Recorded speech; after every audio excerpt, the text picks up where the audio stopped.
Today we are talking about Jesus as Immanuel, God with us. Every year we go through this Advent wall calendar, which is a way for our family to, one, count down to Christmas, sure, but most importantly, to stay focused on the person of Jesus, the entire reason we have this celebration and this it's just a very special time to disproportionately look to him. Yeah. And so we're going to read quite a few different scriptures, and we're going to talk about this ancient prophesied name, Immanuel, and also the reality of what does it mean? God is with us.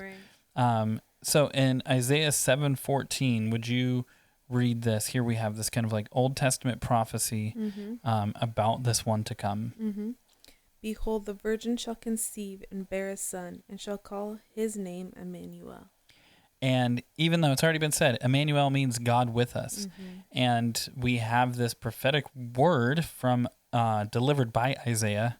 It's from the Lord, though, saying that God is going to enter into human history, and that a virgin would actually give birth to him.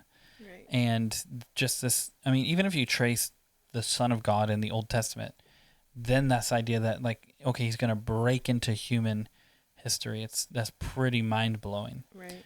But then why don't you read to us out of Matthew 1 when we get into reading the New Testament, but when we're getting to this place of Mary actually bearing him and giving birth, but talking about his name.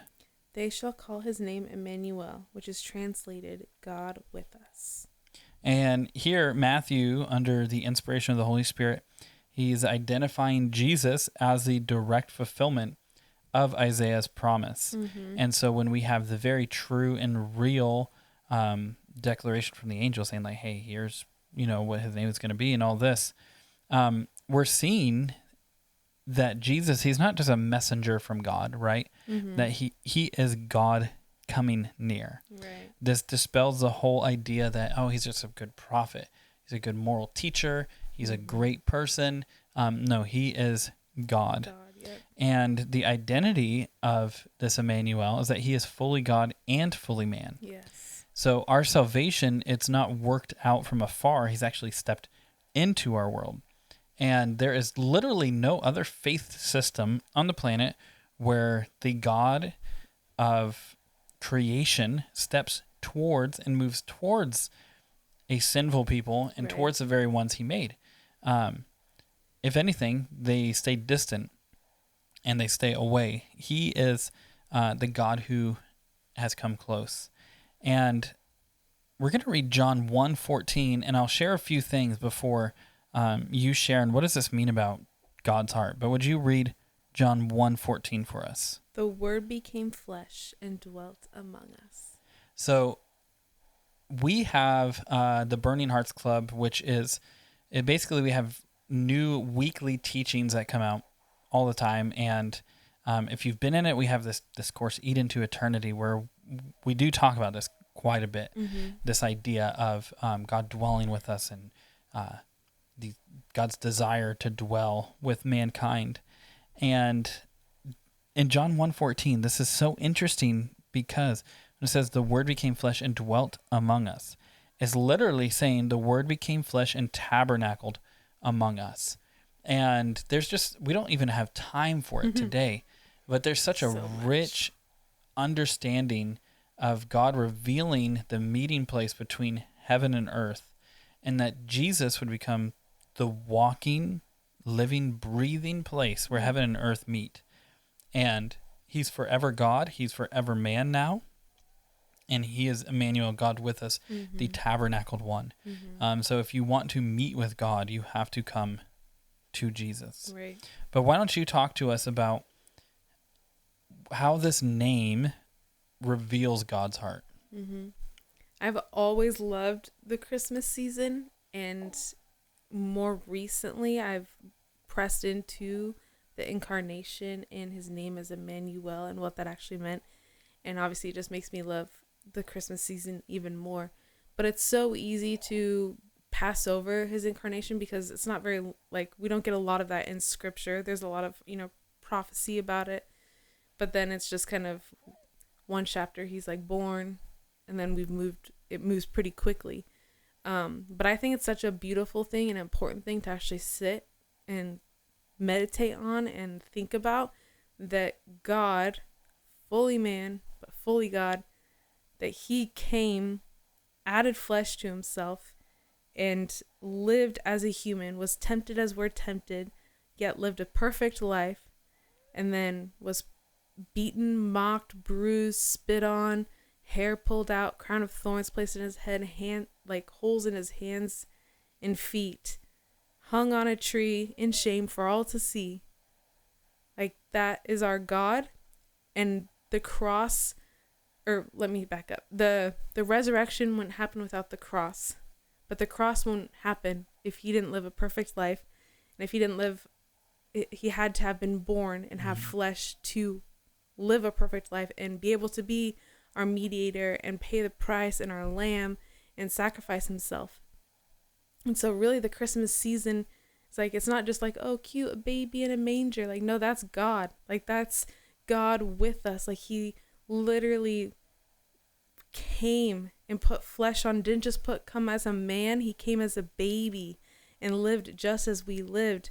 And so it's so beautiful to me. It's so amazing. And it just constantly, I'm reminded of his love when I think about the incarnation and all that he's done for me.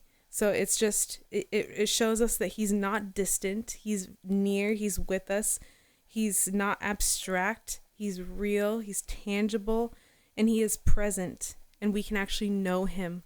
That is crazy. Mm-hmm. There's nothing else like that. And there's no one else like that is like him.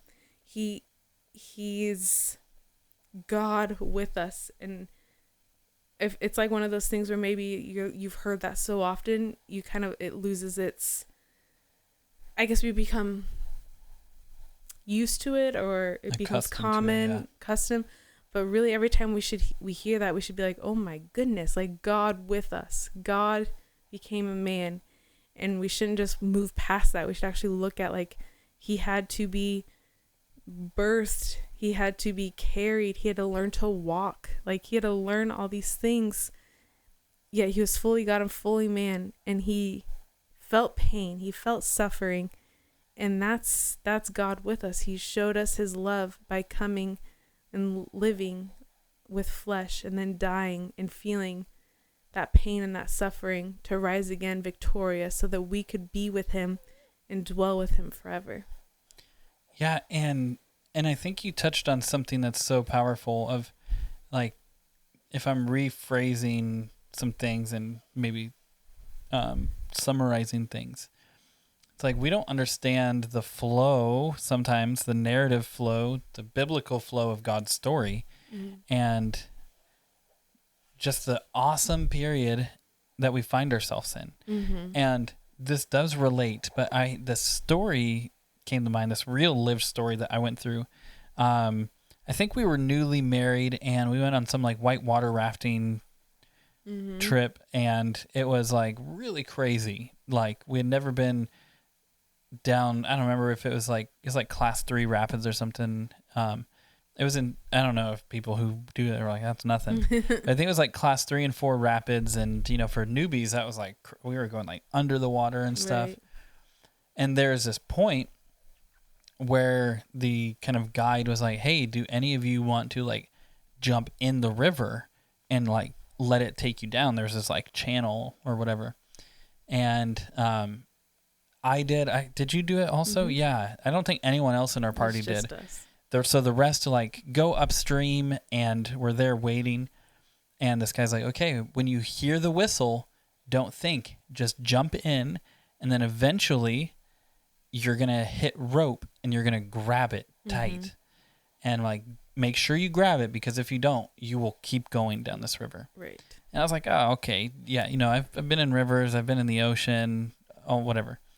And so I remember jumping into the river and just immediately getting sucked to the middle of the river. And the speed in which the river was throwing me, and then all of a sudden, I feel the rope like hitting my body, and I'm trying to grab it, just feeling the strength of that pull. I was not expecting that. Yeah. And I think the reason that came to mind is when we read God's story, we don't realize like we're in the middle of this raging river of his plan of being with us. Right. And like I think of in Eden, God is walking with humanity, and then there's the fall, and then God would dwell in like the tent and the temple and the wilderness and in Jerusalem. And then you have the incarnation, the glorious advent of Christ, that he would be dwelling with us in the flesh. And now he's actually dwelling with us. He's God with us in his people through the Spirit, that he would actually live in us. But there's a day coming in Revelation 21 that is described as new heaven, new earth, where the tabernacle of God is with men, and he will dwell with them. Yes. And so right now we are in one of the craziest, most raging parts of the river of God right now, racing towards the second advent when he comes and where we dwell with him for all eternity and he restores all things. And so for Advent, I think you're so right. It's like, man, we can't become desensitized. That's the word. To the reality that he is God with us. Yes. Because I think when we understand his nearness, we would worship different. Yes. We don't worship him from a distance. He is actually present among his people. And we become awestruck. We become tender and actually emboldened in our trust when we focus on the reality that he is near. Right. And so, if anything, when we're talking about Immanuel, God with us, it's this call to really receive the nearness of Jesus, to not push him away, so to speak, but to understand how truly near he is. Yeah. And then you can let his presence in this season confront every bit of fear and doubt and loneliness, and realize that, man, he, like, not just a good friend is with you, Right. like God himself. Yeah. And that's, I think sometimes we become desensitized to his name too, that he is God.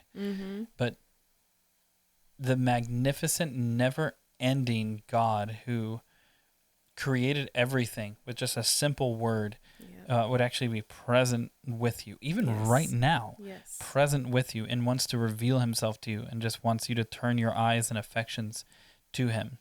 And so during this Advent season, what a good call to say, like, let's actually be aware of that and carry the awareness of his presence with us wherever we go. So that even if you're in the store shopping for Christmas and the craziness, like, he is Immanuel. Even if you're, going and doing all the things with extended family, he's Immanuel. Christmas morning when your kids are ripping open presents, he is Immanuel. It doesn't just have to be the special candlelight service where you say that once a year. Right. Every single day, every single moment, he is Immanuel. And what a beautiful way to let the Advent season shape that understanding. And we encourage you, check out the rest of the videos in this playlist, because we are going through 30 different names of Jesus during this Advent season. And if you're interested in this wall calendar for yourself to go through it as a family, just check out the link in the description.